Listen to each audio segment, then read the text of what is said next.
Now, already these religions are creating a fight with God because the concept of God is in error and they want to retain the concept of God that they have.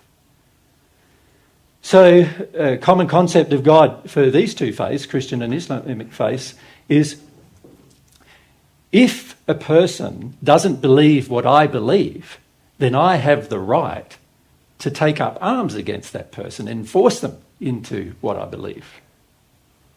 Now, historically, the Christian faith has done that for nearly 1,700 years.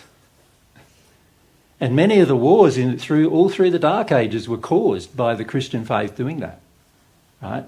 And then, of course, there were reactions to that. The Islamic faith really began sort of in the 600, after my time, 600 years after the first century.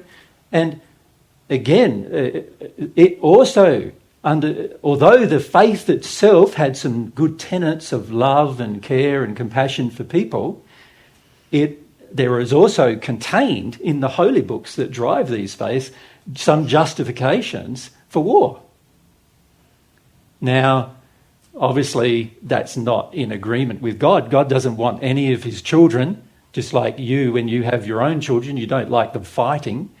So too, he doesn't like any of his children fighting, right?